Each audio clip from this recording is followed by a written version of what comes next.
ওই গুড্ডু তো চা খেয়ে আসি। না ভাই আজ যাবনি, মন মেজাজ খারাপ। কি ব্যাপার রে, অন্যদিন তো চা খাওয়ার জন্য আমার বাড়িতে রাখতে চলে যাস, আজকে যাবিনি বলছিস? তের বড়া বলিনি, সুরের বাচ্চা শ্বশুরটা আমায় জ্বালিয়ে মারলো। বলে নাকি 1 বছরের মধ্যে 30 লাখ টাকার মালিক না হলে ওর মেয়ের সঙ্গে আমার বিয়ে দেবে না। কিভাবে রাতারাতি 30 লাখ টাকা ইনকাম করা যায় বলতো ভাই? কিভাবে রাতে রাতে 30 লাখ টাকা ইনকাম করি বলতো?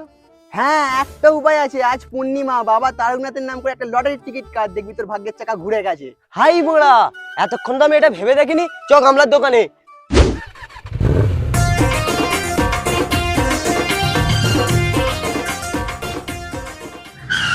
গামলাদা, একটা 5 সেমের টিকিট দাও তো। এনে ভাই এই টিকিটটা নে, ভালো নাম্বার আছে। না এটা নয়, 44-76টা দাও। শালা পাগলা চোদা, যেটা দিচ্ছে সেটা নিয়ে নে। এর 5 বছরের অভিজ্ঞতা আছে, দেখবি এতে 1 কোটি টাকা লেগে গেছে। বলছিস যখন তাহলে নিয়ে নি। কই গামলাদা দাও।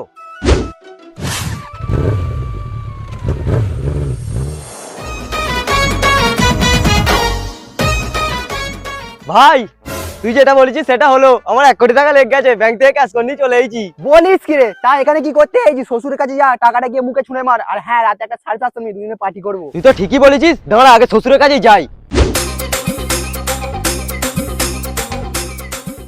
শ্বশুর মশাই, ও শ্বশুর মশাই। তোকে কতবার বলেছি 30 লাখ টাকার মালিক না হলে আমাকে শ্বশুর মশাই বলে ডাকবি নি? আমি মুখ দেখতে শ্বশুর মশাই বলিনি। 30 লাখ নয়, এখন আমি 1 কোটি টাকার মালিক। লটারিতে 1 কোটি টাকা লেগেছে আমার। আমি জানতুম তুমি একদিন না একদিন কিছু করে দেখাবে, আমার জামাই বলে কথা। ওইসব ছাড়ুন, আপনার মেয়ে কোথায় বলুন। খুকি তো দোতলায়, তোমার জন্য 4 দিন খায় না, তুমি তাড়াতাড়ি গিয়ে দেখা করো। জামাই কিছু ব্যবস্থা হবে না? এ নাও, একটা 750 তুলে নেবে।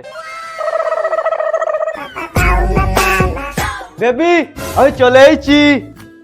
ভাই তুমি কেন এখানে এসেছো? বাবা দেখতে পেলে তোমায় বিরাট খেলাবে। তোমার বাপকে কিনে নিয়েছি, 1 কোটি টাকার মালিক এখন আমি। তুমি বেকার ভয় পাচ্ছ, এসো চুকুম চাকুম করি।